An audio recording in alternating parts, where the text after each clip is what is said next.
Watch this. Wake up to reality.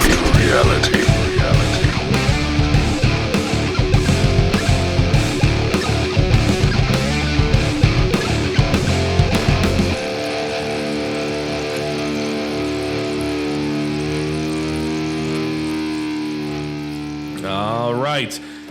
Welcome, everybody, to Reality Tonic. I am your host, Spencer, alongside with co-host, we'll call him co-host, Rob. Rob, we have a very special guest today.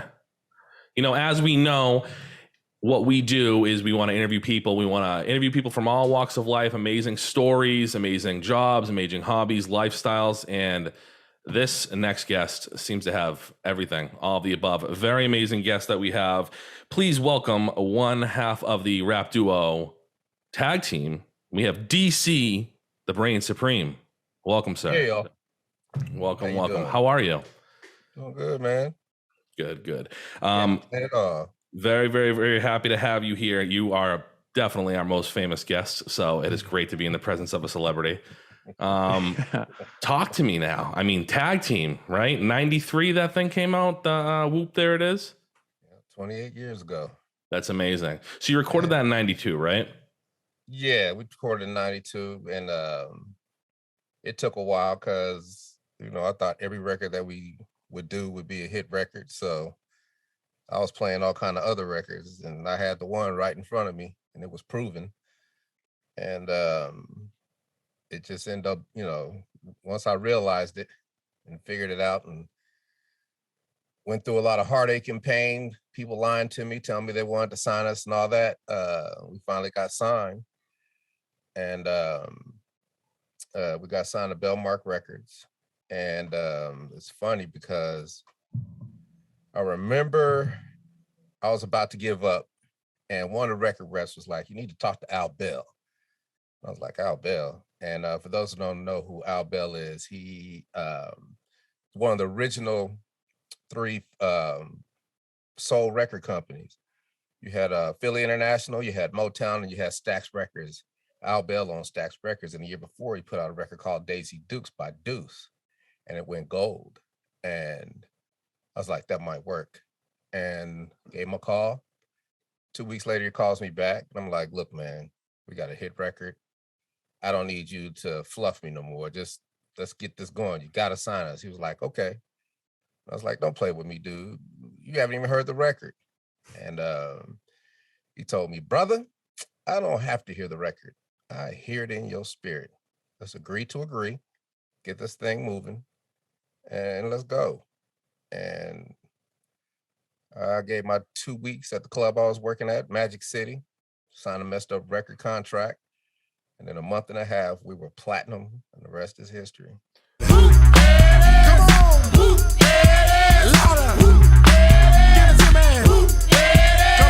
That's amazing. That's amazing. Yeah. And I think what happens is a lot of people, you know, growing up, I'm 33, right? So that song comes out, we hear it on everything. We still hear it on everything. So it's amazing because it comes from, you know, you have that big hit, goes platinum. Is it quiet for a little bit? Or then does the radio, when does the movie start picking up everything? It's never stopped.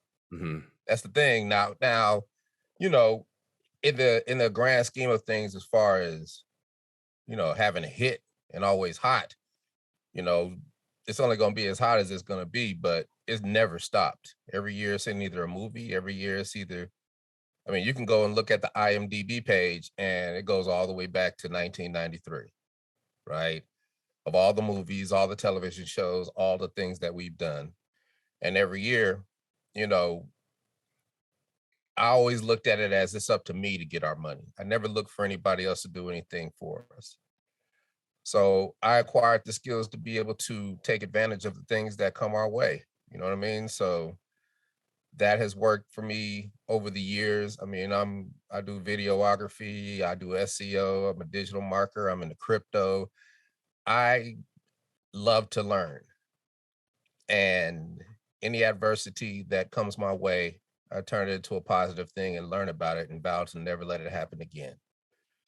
And that's what I had to do with this record, because there were trials and tribulations, but you just don't give up, because I got a forever hit record. You know what I mean? And For sure. it's up to me to get the money. And if I don't, then, you know, I could have looked at the glass half empty and became just old and bitter. You know what I mean? But I didn't do that. And we still get to do more than most artists do For sure. That's after all amazing. these years. And then the Geico commercial, just we out of here. So I mean, Yeah, for sure. That was wild. I mean, I'm at work and people are just going French vanilla, Rocky Red. They're just they're just going. I'm like, it's I've heard back. that so much. You know, and Still hear it. my daughter's singing that, you know, and she's Yeah. 2. So it must be wild, right? Like, how old were you when that song came out? 23. Amazing. So can I ask you, so when that song comes out, I know you said he sounded like a shady record deal and stuff like that. Outsiders looking in, we're sitting there going, must be loaded, right? Must have been an instant hit, must be rich. But like, times are different, obviously, now than it was back then. Everything just seems so much harder. So when you sign that record deal, you get the song, right? Everything's great. Are you rolling in the dough right away, like these other guys seemed, or is that just a perception? Anyway, I worked at one of the biggest strip clubs in the world, Magic City. So I was making $1,000 a night. So, you know, we got money, but there were issues. And by the time we figured out that there were issues, the record company went bankrupt. Oh, And wow.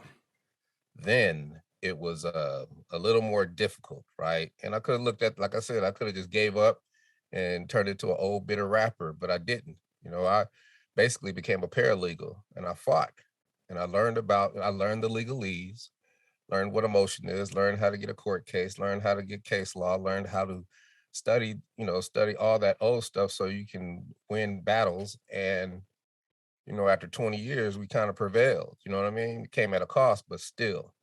And we did get some money, you know what I mean? We just didn't get what we were supposed to get. So So and I take full responsibility as, you know, as a grown man. So those are just one of those situations where you're like, that'll never happen to me again. And that's why I became a licensed commodities broker, because I wanted to understand finance and money, right? And I just take negative events in my life and turn them into positives. That's all. And if you do that, life will be good to you. For sure. I mean, you had to learn that at a young age. 23 is young. You know what I mean? Like, that's young. You know, you're a baby and you're signing that thing and you're all excited and everything seems to go great. But, you know, I was doing a little research and I saw, like, you're a scary dude when it comes to that stuff because you know, knowledge is power, right? So with this whole thing, I mean, was it a struggle? Do you think it could have been easier just hiring somebody to do all that for you? Or did you just not have trust in other people in control of, you know, your livelihood? Oh, man, I love to learn. Like, to me, I learn it. Then I build my team because I know that I can build my team in a custom way to where it's custom to me. Right? Every time I try to get people to do the stuff that I want them to do, it never comes out right. So I got to go learn it. Then when I learn it, I can go to people and say, hey, this is what I need. I need you to study this, this, this, and this. Then I'm going to show you how to do it. I make tutorial videos and the people learn it. And then I've got workers, right? And you just got to understand that I love learning like people like, you know, to play basketball. I love learning like people love to have sex. I love learning like anything you love to do because it's true power. People don't even understand it's true power. Truth is power, right? And that's me, man. And it's also about forward thinking, right? I don't worry about the things that I can't control. I only worry about what I can control. And I play offense. I just keep moving, right? And then I don't treat things as a quid pro quo. I don't treat life as a quid pro quo. Like if I do this, therefore this has to happen. I don't even look at it that way. I just plant the seeds and keep it moving, right? And what happens is those seeds grow and 15, 10, 2 weeks, whatever, they come back and they bless you in ways that you could never imagine. And, you know, 28 years ago, I planted a seed called Whoomp There It Is. And in 2022, it is a sequoia. It ain't going nowhere. And I've done that with several things. I mean, I'm very versed in SEO, so I can do my own promotion. I'm my own publicist, right? I'm my own everything because and I've come up with hacks. I've come up with ways to, consolidate the learning curve, right? I join organizations. When I get stuck on something, I join an organization because organizations are filled with people who love their profession that have been doing it for 10, 20, 30, 40 years, and they can't wait to tell you how to do it. So instead of me running around trying to read a book, trying to, follow false prophets and all sorts of stuff like that, I get in an organization, pay their dues, and then I start calling everybody and say, this is what I need. And then they teach me in 2 weeks and now I'm running, right? You cut that learning curve because now they're telling me what not to do and then what to do at the same time. So now I'm a motivational speaker, I'm an actor, I'm a voice artist, all at once, right? Publicist, booking agent. Anything I want to do, I can do. SEO specialist, digital marketer. Anything I want to do, I can do because I know how to find the resources to get it done quick, right? And, they call me DC, the brand supreme, for a reason. For sure. For sure. Now, when you're 23, Mhm. so let's go back, right? We're 23 years old. The song comes out, right? We're making a music video. Like, is the gears start going now? Like, oh, this is, I know sounds like you've always, looked towards the future a little bit, knowing that you got to be successful. But when this song, at what point are you like, oh, it's really going to happen now? Was it on the set? Was it after recording? Like, how did it all go down? It's when we recorded it in August of 92. I went to the club because I had to work that night. And to this day, it's the biggest response on any record I've ever heard as a DJ. And I've been DJing for 30 years. People came to the DJ booth like, what is that? Yeah. Yeah, when that happens, you know it, right? But my hubris as a young man thought every song that I make was going to be like that. So it took a minute. For I sure. had to get out my own way, right? Yeah. And, now it's about taking one opportunity and turn it into 10, right? For sure. So anything I do turns into 10 more opportunities because I'm built that way. And I know how to connect the dots to where it's, people's like, DC, you can't do all of that. You can't possibly do everything. And I'm like, you know what? You're right. But I sure enough can be prepared for everything. And everybody's like, man, that makes so much sense. I'm like, you just disapproved of the very thing that you now approved of, said a different way, because preparation is doing everything. Mm-hmm. It's doing everything in your power to succeed, right? And that's just preparation. So all the people used to call me jack of all trades, master of none. It's like, yeah, but if you live long enough and hustle hard enough and learn how to learn and play offense, you become masterful at all those trades and they come back to serve you in ways you could have never imagined, right? So I always tell people, if you're in a dead-end job, or there's no excuse. If you're in a job and you don't like your situation, well, learn everything about that job. Learn everybody else's job. I ain't about to do all that work, all right, but I am.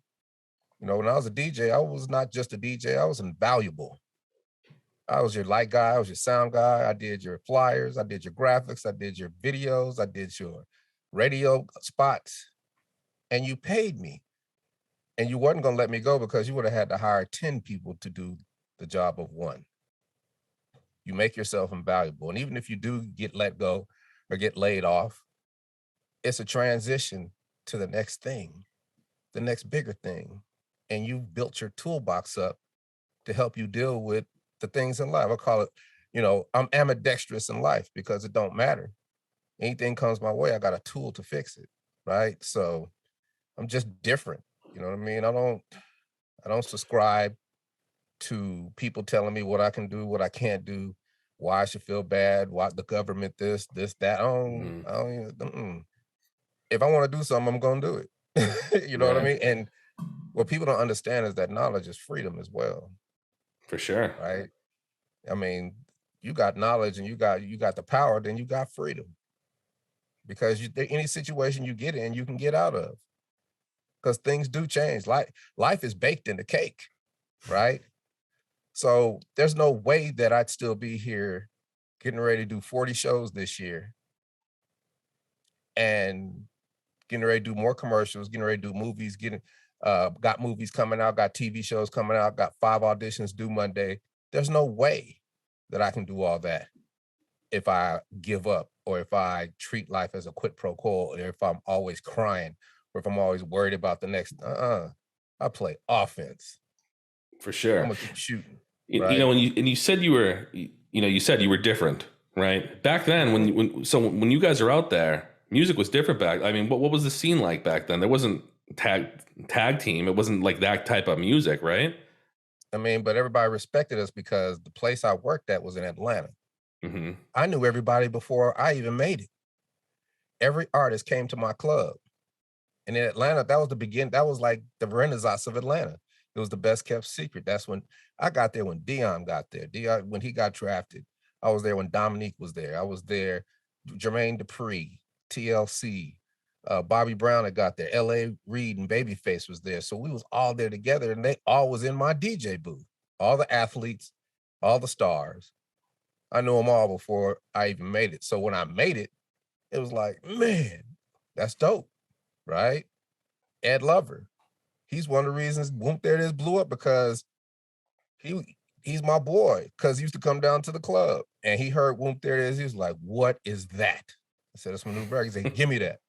I only had it on cassette, so I had to wait to get some vinyl. Got some vinyl, gave it to him, because this was after I gave my 2 weeks in Magic City. So I was gone about maybe 2 weeks after I left. And he took that record, went back to New York, and played it the entire show on Yo MTV Raps, which was the bedrock of hip hop back then. Mm-hmm. And we were out of here. And then 2 weeks later, the Bulls won their 3rd championship. Now I got all the Bulls on the stage chanting Whoomp There It Is on WGN. Right? Because awesome. back then, WGN and TBS were the only cable channels. Right? Yeah. So the whole country knew about Whoomp There It Is, and then it just skyrocketed. Yeah. Now I'm happy. I'm having fun. We on the road. We doing shows with Tupac and everybody else, right? But yeah, we did shows with there. We were on the Budweiser Superfest with Silk and BBD, Belle Biv DeVoe and SWV and MC Light and Queen Latifah. We did shows with everybody. But everybody already knew me, and everybody respected us because everybody knew where I was from. And it's how you carry yourself, right? Mm-hmm. Even though we make the music we made, you know, our music comes from the essence of hip hop, which to me is Planet Rock, all them old electronic records, right? And it was just a little bit different, but I mean, we just held our own. And I just refused to let anybody put us in a pigeonhole, put us in a basket to where we can't do anything. It's like, no. I'm gonna figure out another way. And by the time you figure out I did it, it's already done. Right? So fast forward now, I'm putting together pitches for ad agencies because you let me in the game. Right? Yep. Now I know what to do, and I'm gonna learn how to be my own ad agency. Right? So I can pitch my stuff to ad agencies and get more commercials because they're very lucrative. I'm going to still make music, but it's going to be in jingles, soundtracks, and ad agency stuff, commercials, right? Mm-hmm. There's always a way. Everybody's success story is different, right? I'm an actor. I don't want to be a star. I just want small roles in big movies. Right. Give me 5 minutes with The Rock. I'm good. I'll do the rest because I'm my own publicist. I'm my own PR. I know what to do to make it work. I know SEO, so I can harness the power of Google and make anything I want to make and be relevant for as long as I need to be relevant. I don't need social media to do that, right? Mm-hmm. Because I'm not going to do what those kids do. And, you know, that's why people hate social media, because they see other kids getting all these millions acting an ass, but we're grown. We're not about to do that. Right. You know what I'm saying? We're not about to do that. That's not us. And there are some people who are older that do that, but it's like, no. For them, they think you need 100,000 people or 1 million people to be successful. But I tell people, you do not need 100,000 people to like you. You need 100 people to pay you. Right. Difference. For sure. Right? So I think different, dude. I'm sorry. It's just that you have to. It's like survival of the fittest. You have to adapt. You know what I mean? Whatever Yeah. animal adapts the most is one that keeps its bloodline going. That's the one that doesn't become extinct, Yep, absolutely. right? So, question for you.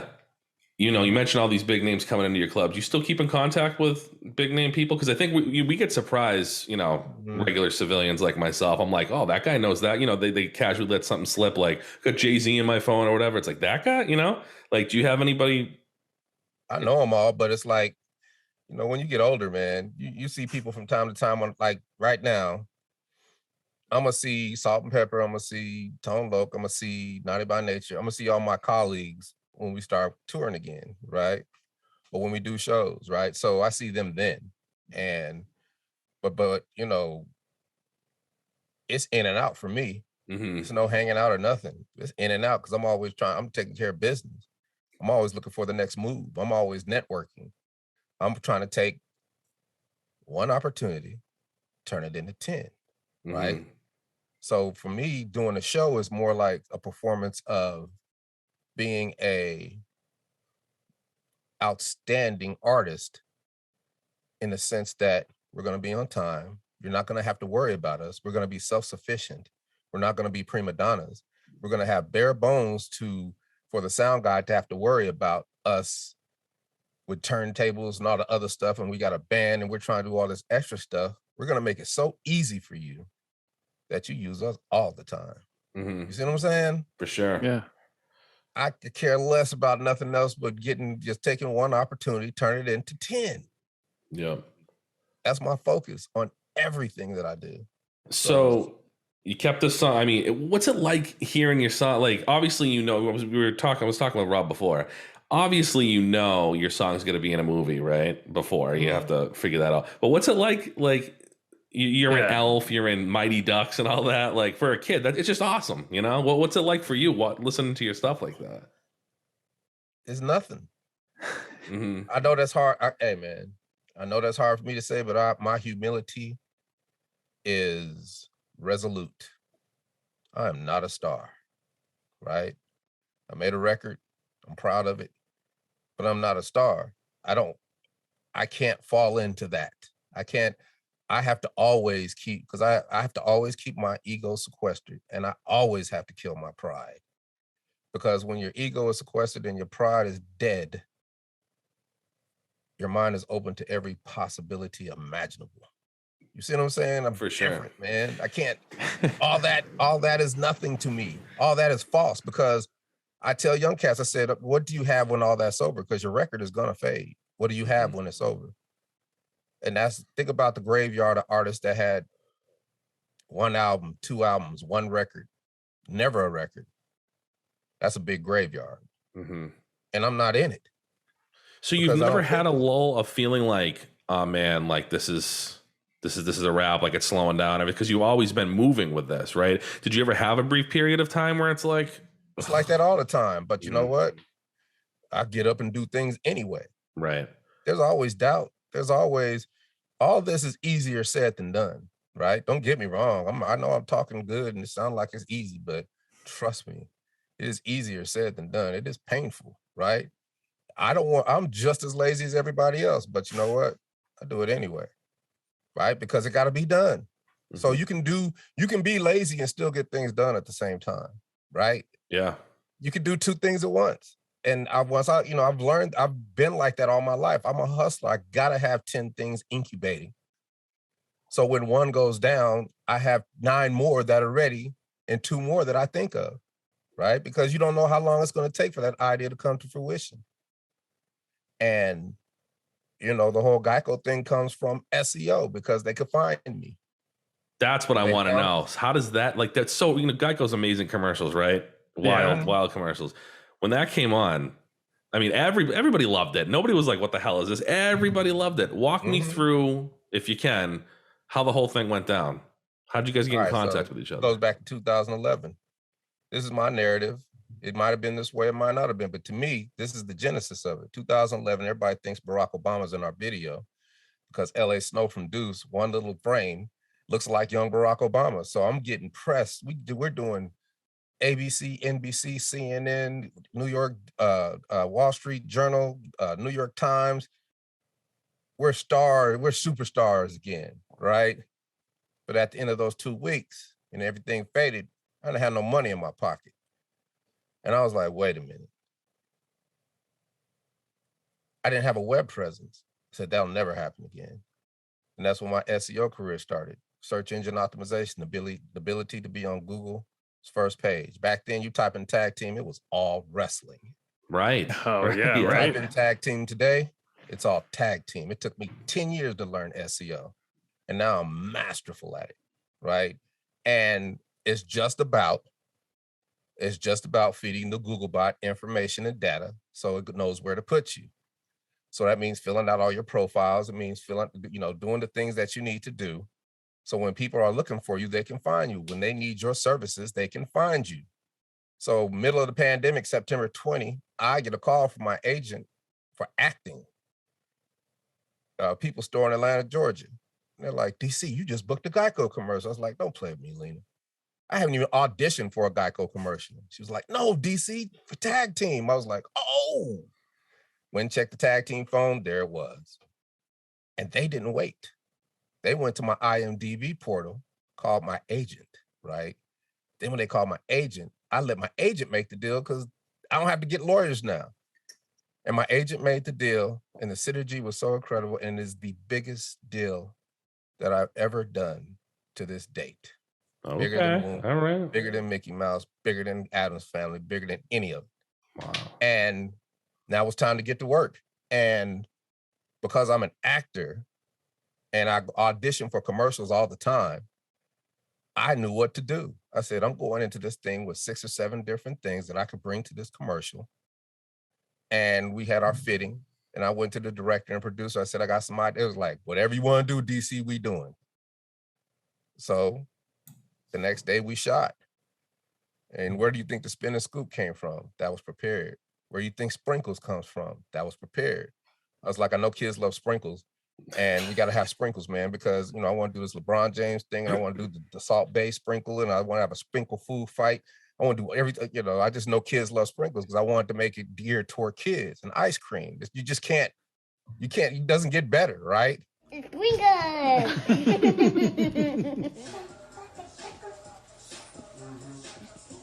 The little dance we do, right? The spin and scoop, I was trying to get somebody to make it. I was like, I can't get it done. He's like, it'll be done tomorrow.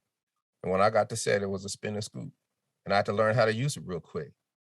But all those things that were prepared, you see what I'm saying? Preparation are the things that make that commercial incredible. Just the mere fact that I said, sprinkles at the end. Sprinkles is the new party people. Right. Yeah. Everywhere we go, everybody wants to just hear me say sprinkles. That's awesome. We've been doing parade. We did Thanksgiving parades. We did Christmas parades. Everybody was just saying sprinkles. We're about to do the Washington, D.C. We're about to do the Cherry Blossom Festival. The sheer magnitude of the variety of things we get to do now, and we've always been able to do, is just incredible. And so after we shoot the commercial, I'm like, okay, whew, that's over. But then I was like, I hope they don't have us looking crazy, because that's always a fear. I hope it's not corny. I hope it's not. And, so I'm like, well, let me find a publicist, since we can't go do shows, because usually when you get a Geico commercial, you're out of here. Salt and Pepper did theirs in 2014, and they hadn't stopped touring till the pandemic. So then what am I going to do? It's like, I'm going to get a publicist. But then publicists didn't want to work with me because they didn't know how to do a commercial. They were like, we're at home. This is a pandemic. We ain't. It's like, all right, thank you. And that's where I'm different. I'm not going to give up. And I joined the Public Relations Society of America. Like I said, I joined organizations, and I'm 2 days in, Super Bowl week. Commercials going good. It dropped Christmas. And it was a worldwide YouTube campaign. So for the whole weekend, we were splattered on the first page of YouTube. And I'm telling you, that week I was on a Zoom cast. It was on a Wednesday. And it was the CEO of this PR firm. And I asked questions, are press releases relevant? She was like, well, what's it for? I'm like, well, I'm kind of featured in this Geico commercial called Scoop There It Is, and just blew the entire chat up. Oh my God, that can't be him. What's he doing here? Great commercial, dude. My mom loves that commercial. My kids love that commercial. Just took over the entire chat. And there was this, the moderator's like, all right. We'll thank you. We'd like to welcome DC to the organization. But back to this question, are press releases relevant in this day and age? And the CEO is like, yes, because the entire last year, every story has been about COVID and every story has been about politics. Mm-hmm. And here you guys come spinning scoops, throwing sprinkles, and DC will smile. She said, of course that press release is going to work. And you're going to go here for all the publicists. You can go here for all the journalists. You can go here for all the TV talk shows. You're going to go here for all the podcasts. Make sure your pictures are like this. And she gave me the entire breadth of her experience in 10 minutes. And it has changed my life forever. And it is the very reason that you and I are talking right now. Hell See yeah. what I'm saying? Wow. I became my own damn publicist. I do 2 or 3 of these a day. I got 1,000 of these under my belt. There is not a podcast I won't do because they serve so many purposes. This done turned into me doing motivational speaking. This has turned into me getting shows. This has turned into me getting invited to Comic-Con just by having conversations with people and inspiring people, talking to people about the things I wish somebody had talked to me about when I was a young man. Yeah. And that's how Scoop There It Is started. And I wasn't just happy with a commercial. I want to keep it going. So I know everybody in Geico. I know everybody in the Martin agency, which is the ad agency, and they love us, and I love them. We got lifetime relationships now. So now, sky's the limit. I know the game now. So what did I do? I took one opportunity and turned it into 10. Right? Because it's like 5 things I can't even talk to you about right now because I'm on a non-disclosure agreement, right? And I train, because when an opportunity comes, you have to be ready, especially now, the clock ticking, right? So I'm very grateful for I was very, very happy with the Geico commercial, very happy. That brought joy to me because the sheer amount of letters and emails that I got where it just made people happy from 2 to 90. Like we would go to places, do shows, and you could see it in people's eyes. People would send me letters, my father's got cancer, and you're the only thing that makes him happy. How do you deal with stuff like that? And I'm just happy that we can bring comfort, we can bring joy to the world at the time when the world needs joy. For sure. That's awesome. You know what I'm saying, man? And that's what it's about, right? That's more than, how did you feel with a hit record? I don't give a damn about no hit record. The fact that I could change people's lives. Yeah. And just for every time that commercial comes on, you got to jump up and dance. For sure. Yeah, absolutely. To where little kids, that's the first thing that come out their mouth. They don't even know how to talk. Yeah. I saw a video where that commercial came on and a dog was trying to sing it. Wow. I have never seen a dog try to talk so hard. It blew me away. Wow. The sheer amount of things that I've seen, the sheer amount of baby, and then now we're nominated, we're working on Grammys. We were the commercial of the year, the biggest ad agency. The entire marketing ad agency world knows who I am now because I am on the cover of the biggest trade in the world for commercial of the year and ad agency of the year. You're doing it all yourself. I mean, representing yourself. Yeah. And it's all about networking. I'll hustle it up and then I send it to my people because those are the people we have a relationship. It all started with me doing it myself. And then people, are like, well, let me work with you. But the person who gives me what I need, that's the one I'm gonna go with. So I have my booking agent now. I can't be the booking agent and do all the other stuff. So I had to relegate that to somebody else. I've got a publicist, but we work together, right? The ideas come from me. And then we work our expertise together, right? So I love to learn all this stuff because you if somebody's doing what they're supposed to or not. right?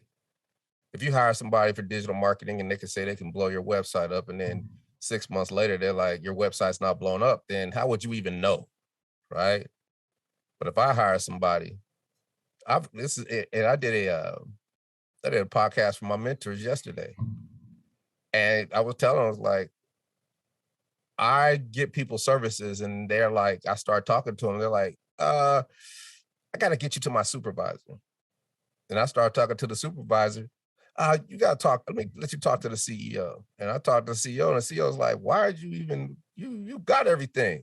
He said, man, I'm going to refund you your money, man, because I can't, you know more than me, right?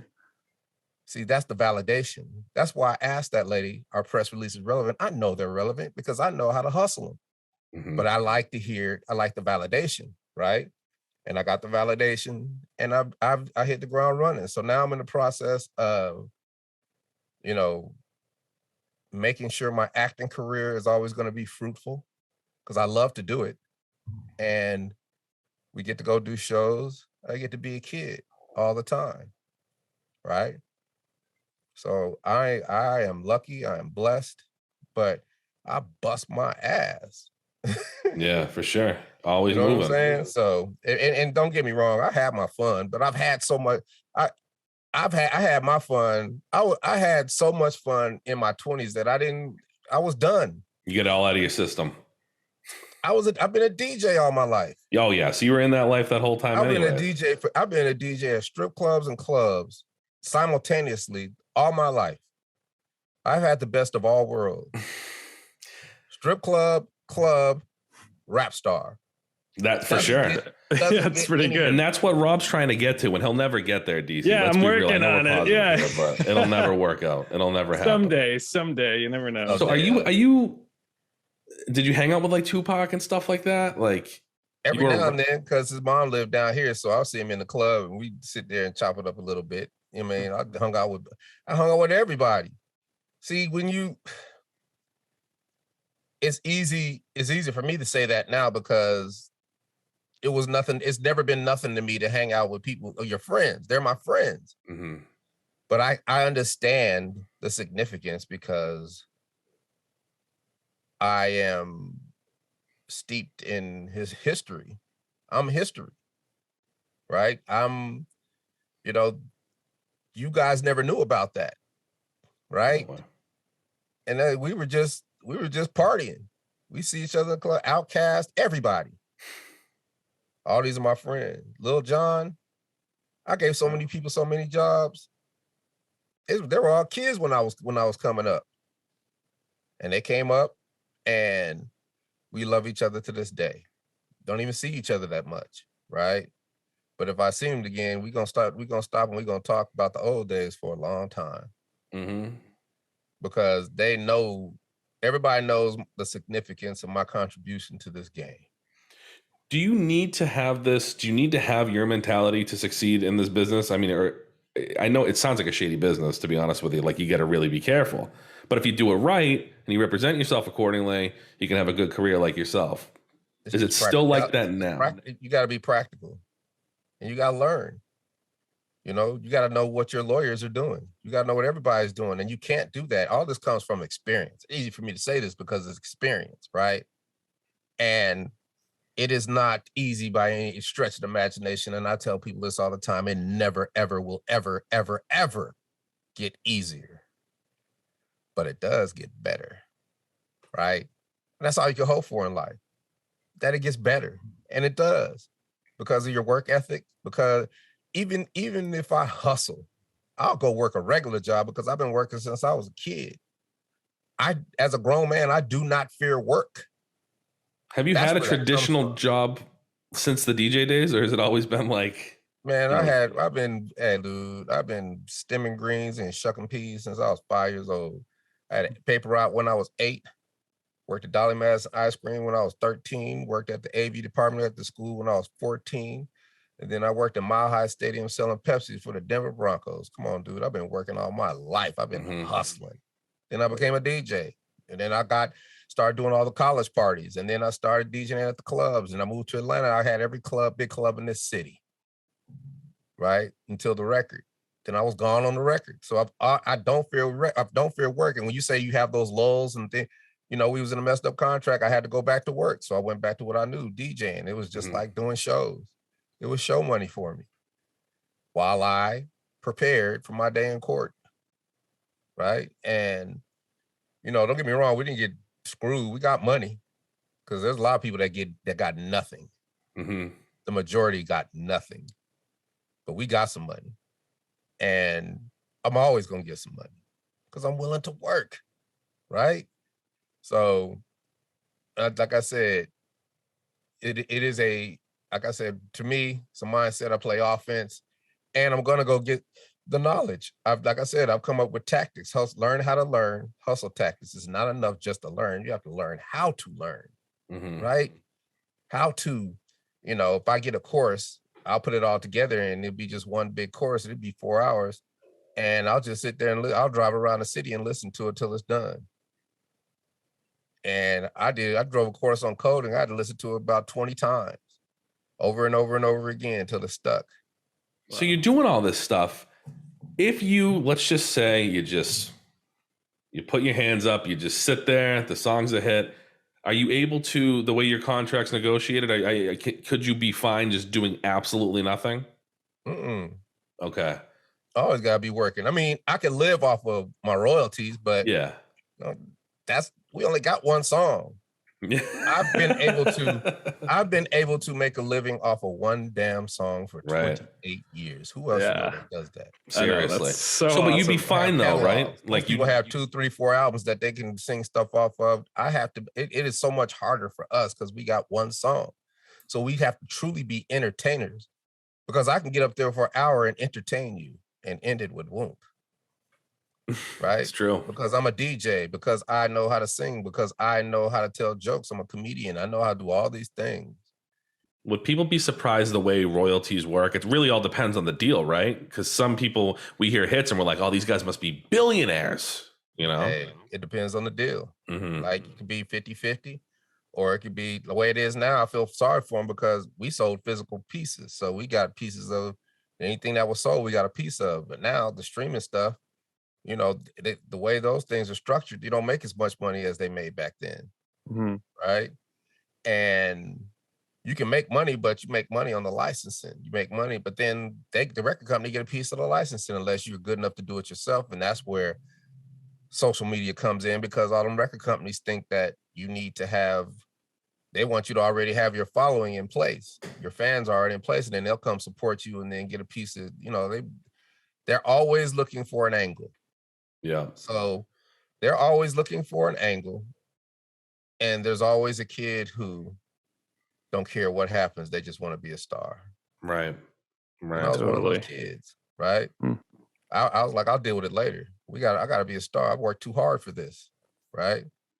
And I don't regret any of it. And I'm not bitter. And, you know, as a man, you got to take responsibility for your mistakes. And then, you know what the pandemic taught me? It taught me that there are no mistakes. There are no missed opportunities. As long as you breathe and you can correct all that shit. I'm serious, man. You can correct everything. Because back in the day, there were so many opportunities that passed me by and I beat myself up for a long time.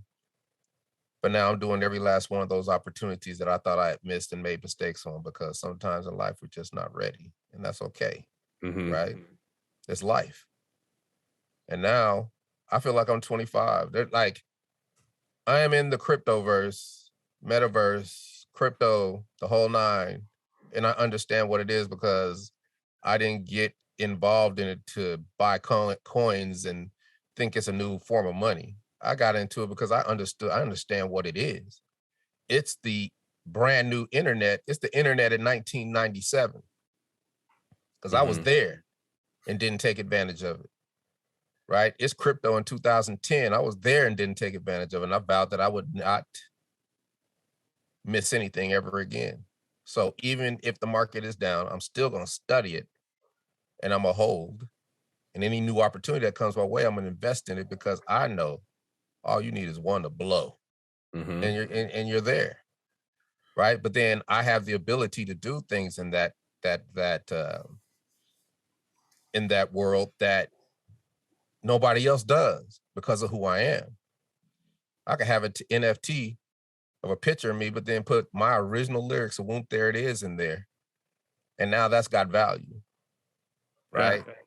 And if I get another Geico commercial, which I will, and it's hot, then I could be like, I have one NFT, who wants it?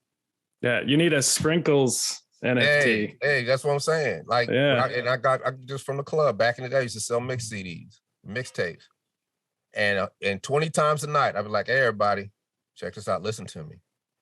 I only have 3 mix CDs left, and I'm selling them. I can give you all of them for $10. Who wants it? And 20 people would run to the DJ booth with the last 3 CDs that I had, but then I had a whole case of them, right? People want what's going away. Do you see the value? Do you see that's an NFT in a nutshell? Yeah. Mm-hmm. That value, oh my God, there's only 3 of them. I gotta get me one. Yeah. And then that's what happens. That's why that whole it's the same game, but it's just in a different way. It's digital. And people are trying to understand it when it's so simple, right? I have no idea what it is. Yeah, and it's not for everybody. That's the thing. But I vowed that I would never miss out on anything again. So I got to learn it. And that's what I did. I learned it. Learn anything I got to do with digital, I'm learning it. Because I know that if I'm self-sufficient at it, I can flourish. And I can do other things that other people can't do, right? Now, there are things I'm, insufficient at, but can't do everything.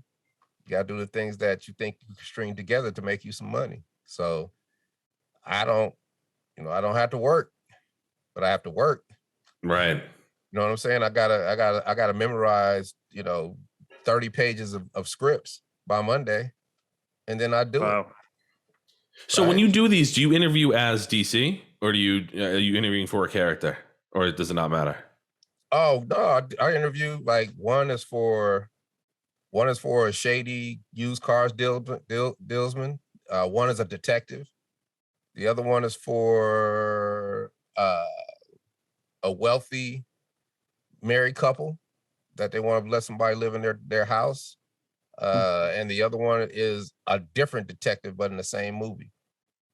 Wow. And then I did one yesterday where I was, what was yesterday? Yesterday was, I was milked. Yesterday this one's with Pierce Brosnan. So this one is, I'm a bouncer. And then there's the other one was, so I do so many, right? But I get an audition. They be like, you got 2 days to do it, or you got a day. And I got to memorize those lines. And the challenge of that, the challenge of breaking down a script and then becoming a character and being real. I have so many experiences in my life that, that's why, what has helped me become a good actor is that I've learned to sequester my ego and my pride, and I don't get in my emotions and I don't react to my emotions. I just put them in my pocket to use for later. So if there's something in one of these scripts that calls for me to be arguing with a girl because I was arguing with a girl last week, now I don't have to go find a character. The character becomes me. And now it's real, right? Because I was the one doing it. I can just go back to where I was. I can go back to where I was 14 and I was embarrassed about something if the script calls for it, right? Yeah. So you develop these tactics and these techniques to help you, and you keep it simple. It used to be hard. I used to have all kind of mental trips and why can't this and do I need to move my eye like this and do I need to turn my body like that and this and that and talk like this, and when it was just like, you're not gonna get the job anyway. That's how I learned this from a great actor. He's like, you're not gonna get the job anyway, so why are you putting yourself through all that? What is the job of the scene? What do you need to do? Well, I need to convince this young lady that we want her to stay with us because she's such a good maid. That's the job of the scene. Just got to convince her. It's that simple, right? But we make it hard. Like the casting director, is the casting director not going to like me because my hair's too gray or because of this and because, casting directors want you to win. They got a job to do, so they're trying to fill these roles. They want you to do good. But most actors think the casting director is against them. You see how people think? Yeah, when you get in your own head like that, I'm like that. Believe me. You can't. And what that it was a course, and what that course did was you just subtract the bullshit. What is the job? Keep it that simple. All the other stuff doesn't matter because you're not going to get it anyway. And that approach, because that is my business. My business is rejection. And it's not rejection because I'm not good. Think about how many times have you know, you're a younger man, you're like, "Ooh, I'm gonna go out tonight. Let me go find a nice shirt." You go to Macy's or wherever, you looking for the shirts. Oh man, this is cool, but nah, this is long sleeve. I don't need this one's really dope, but it's too little, too fly. I need something that's casual and something that keep me warm. Wait a minute. Oh, there it is. And you just walk out with just one shirt, right? But that don't mean all the other shirts are crap. That just means this shirt is for tonight or what I'm trying to do, which is go out with this young lady and have a good time and look nice. Next time I need a shirt that I want to do something else with. So that's how you got to perceive it. Right. That one shirt is the shirt for the job at hand right now. But all the other shirts don't suck. You would love to have all them other shirts in your closet because it would give you more variety to do things. So that's how I look at acting. It's like, I know that I might not be, I know that I can act, but I might not be right for the part. My co-star might be 4'11" and I'm 6'2". That ain't gonna look right. Unless I'm sitting down, right? I might look a little too old for my co-star. So that's not right. You want the right casting is putting the right people in the right place so the movie is believable.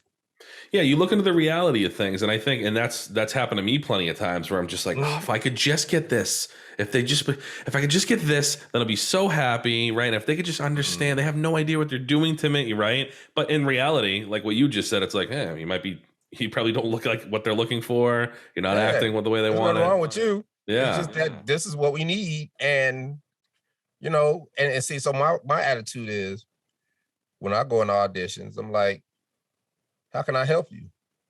How can I help you fill these roles? Because I know you got pressure on you because you got to fill 80 roles. So how can I help you? Now, there's no way I can help them, but that's my attitude because it keeps me out of my head, right?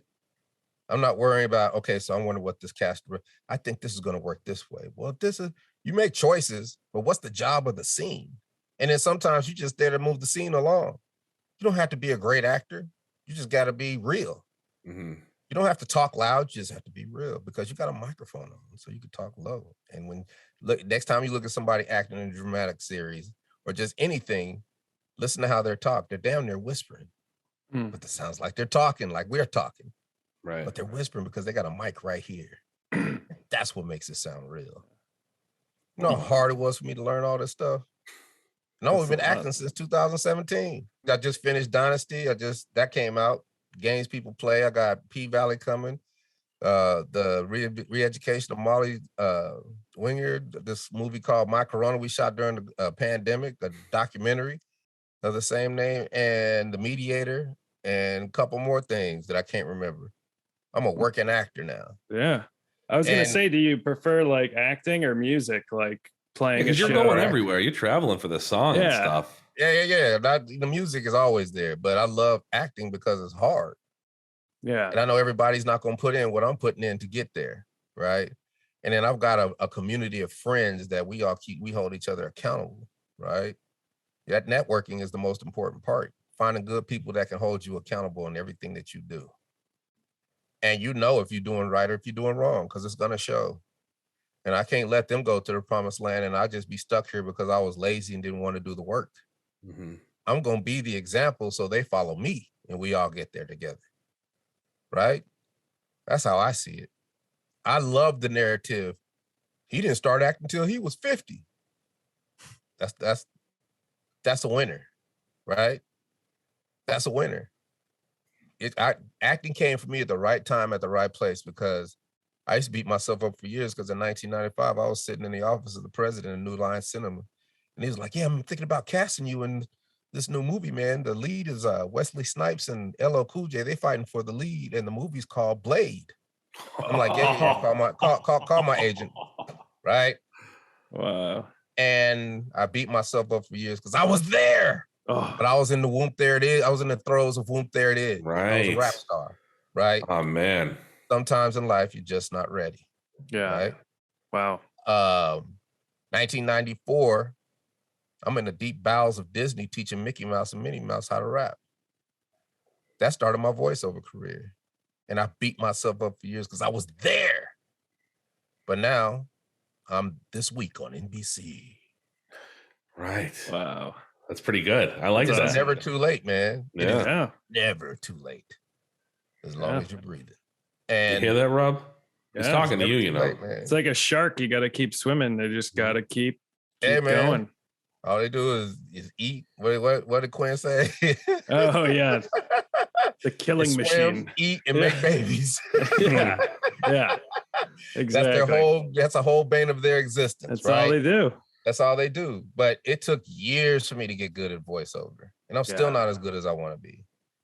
You know, the opportunity's there, but I can't even get to voiceover now because I'm doing so many acting auditions. It's like something got to give. But you know, I tell people all the time, the thing I want to do with voiceover, I want to be in the Star Wars universe, live action or animation. It'd be awesome. Nice. I want That'd to be be in cool. The Mandalorian. You know what Yeah. I'm saying? I want to be, all you need is one good role in a Star Wars animated series and you live forever. Yeah. Think about what's happening now with Ahsoka Tano just lives forever. Cat Bane just lived, like the Mandalorian and Boba Fett and all that stuff is just, they taking characters that maybe had 5 minutes of screen time their whole existence in Star Wars, and now they live forever. Boba Fett had like 2 lines in all of Star Wars, you know, Yeah. the original movies. It's just so crazy. And then like the last 6 came out a couple of days ago. And now they got so good where they got Luke with Ahsoka Tano.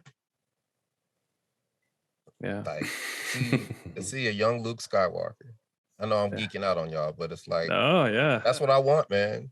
You know what I mean? Because there's certain things that mean something. And that's something that means something that if you're archived forever, you live forever. But you're already there. No. Yes, you are. You're part of my you know, life, whether you like it or not, DC. Whether I like it or not, but you still have to archive your history correctly because, you know, if you don't do it, who else is going to do it, right? Like everybody reveres William Shakespeare, but his boy was probably better than him. But his boy didn't archive his shit. So William Shakespeare is the greatest playwright that ever lived because all his plays and all his stuff was done over and over and over, generation after generation after generation. Now it is the genesis of everything that we see as acting, right? Mm. When there's probably people before him that were better, but they didn't archive their stuff or nobody archived it for them. So that's why I love SEO. That's why I love Wikipedia, Wikidata, all these things, because now I get to properly archive tag team and get to make a tag team museum that will last forever, right? It's awesome. And that's the key. Yeah. I think different, man. It's just, because I mean, you know, it's about legacy, man. It's about, I like being the one hit wonder who can, after 30 years, still make money on his record and go do shows and still act young, right? Still be young at heart. What better? I'm 55 years old. What better thing to do when you're 55 years old? Seriously. I do have a question real quick. Were you trying to keep going or were you like satisfied when it was looking towards like, I mean, as far as your rap, the rap career, right? I mean, Never moving on, satisfied. What was that? I'm still gonna make records again, but I'm not gonna do it in the way everybody else thinks. Mm-hmm. I'll do jingles. Right. And ads. Yeah. Right. Because think about the playoffs in basketball or any sport. You hear a whole bunch of commercials that got beats that they're like, whoa, I never heard that song before. And they become catchy. And they're like, damn, who is that? That's DC the Brains Premium Tag Team. Damn, he's still making money. Right? Right. There's more ways. There's so many ways to be successful. You don't have to take the traditional route you don't have to be a follower. You can make your own path. But you're going to have to put in a lot of extra work, right? Like I'm learning how to make pitch decks for all these ad agencies because I want to do a bunch of commercials. Because I know I could be good. I want to be Jake from State Farm for Geico. Yeah. You see what I'm should. saying? And Geico's like the mountain, like They're that's the mountain. that's They're the the mountain. top. And like we're all working on it. We're working on trying to keep it going, but it's like there's only so much you could do with Whoomp There It Is. Now we can do other things with pieces of it. Like we could do something with a shakalaka part of it. But we already did Chocolata. But you know what I'm saying? There's pieces of it that you can do that you might be able to get 3 or 4 good ones out of it before everybody gets sick of it. But it just depends on what the commercial is. It depends on the concept. It depends on if it's clever. It depends on if it makes people smile and laugh. Geico commercials are good at that. You could converge Hump Day with Tag Team, the camel. Yep. I mean, there's all kind of things we could do. Yeah. Right. And that's kind of, that is popular. You know what I mean? Because that's what Star Wars is doing. Mixing up all these shows to where all these people from the past that you hadn't seen in years now are talking to each other. Like and everybody loves it.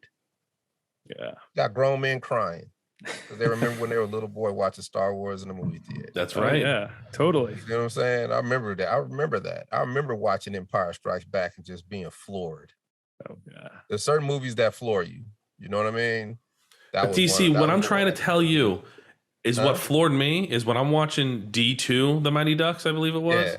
Yeah. Was it Knuckle Puck Time or something? Yeah. And then, Body People, you don't understand. No, I understand. I understand totally because I saw it, right? I saw it, and it was like, wow, that's like people really liked it because man, that was a cool movie, and that was 2 because the first one was good, but the second one was just as good, if not better. Better, my opinion. And then and then it was just like those are sports stories. They last. How did you think jock jams? It's like all those things were just it's a lot of synergy sometimes, right? And just like with the Elf, that'll live forever because that's probably one of the best top 10 Christmas movies ever. It will always be played like the claymation films that we used to watch when we was little kids. Yeah, that will come on TV, right? It's gonna live forever. I do think it's funny how it became it's like a sports song. You know what I mean? It's like, but is it really? It's a sports song, but then it's a dance song, and then it's just let me tell you, Whoomp There It Is about chasing women on a Friday night, trying to get some drinking, having a good fun, smoking, having a good time. The same thesis of every country song, every blues song, every rock and roll song, every hip hop song in history. Yeah, chasing women. Exactly. Yeah. Totally. For sure. That's all it's about, man. Having fun. Yeah. Everybody think it's this wholesome, this wholesome song that these Christian guys made. I'm like, oh my gosh.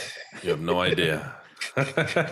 Kid families are singing the lyrics and not even knowing what they're singing. Mm-hmm. Yeah. Like, oh my God. Once it's catchy enough. But that's energy though, right? Right. It's positive energy. And positive sometimes can overcome negative. So. Absolutely. Now, is there anything that you could tell these up and coming young cats that are doing? I mean, these people are getting hits on SoundCloud, YouTube. That's how they're getting big. It's a whole different direction now that obviously because you're in this game now. What is your advice for the young cats that have a lot of followers and stuff, and they're just trying to take it to the next level? How do we have a long lasting career in this day and age? Learn music publishing. Learn everything you can about music publishing because music publishing is the entire game, full stop. Okay. If I had read 3 books in the library about music publishing a month before I signed that contract, my whole career would have been different. It is the music publishing because if you don't understand music publishing, if you don't understand royalties, if you don't understand what your rights are, if you don't understand all those things, you're leaving your life in somebody else's hands that don't know what the hell they're doing. They're trying to get money off of you. Mm-hmm. Right? And that's the game. So I tell, and there are people like, what?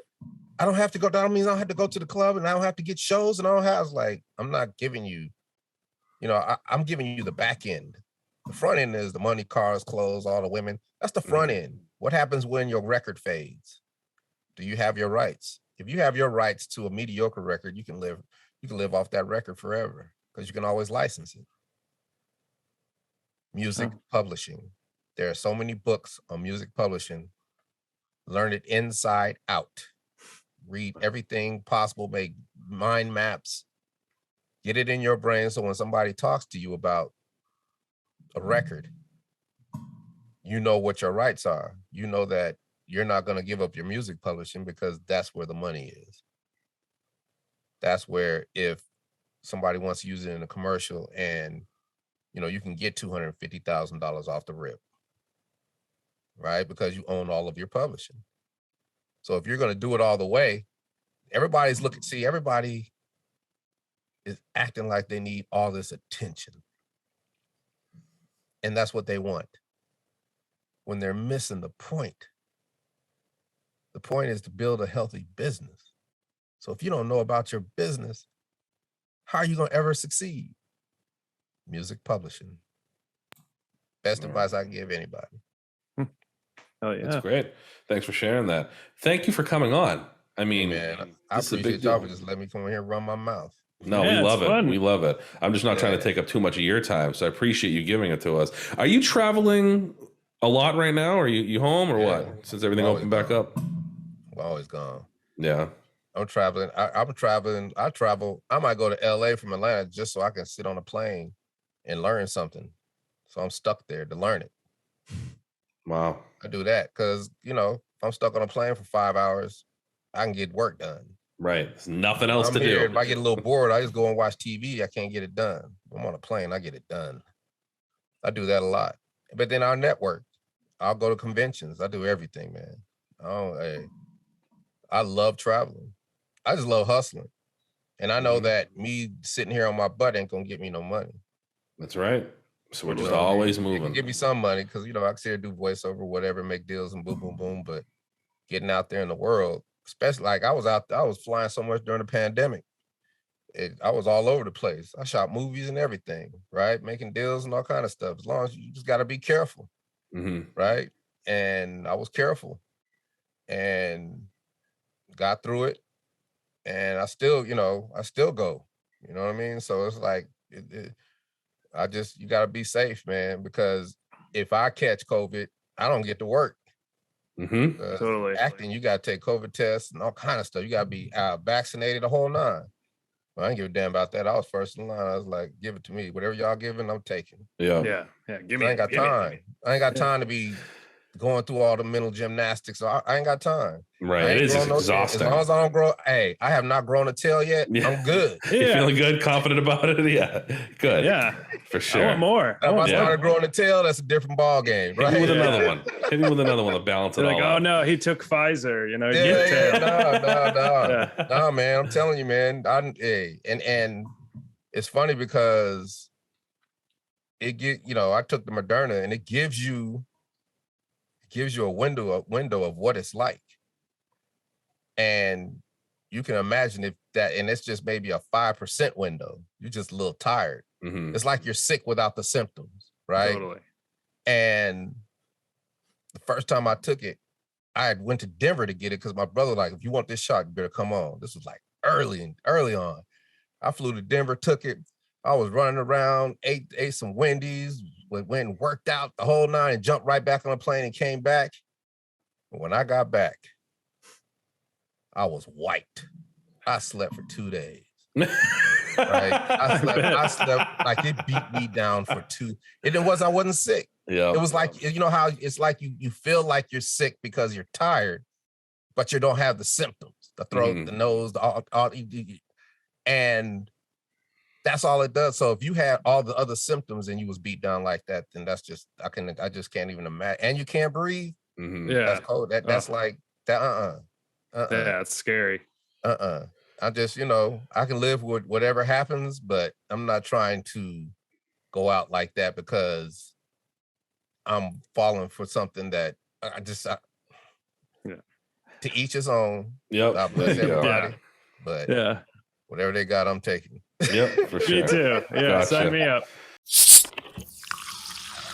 Hey, man, I got to get out of here, man. I appreciate you, gentlemen. Absolutely. Hey, thank you talking to very you. much for coming on here, sir. All right. And we appreciate your time. Cool bet. Take care. All right, you take care. Take care. Wake up to reality, to reality.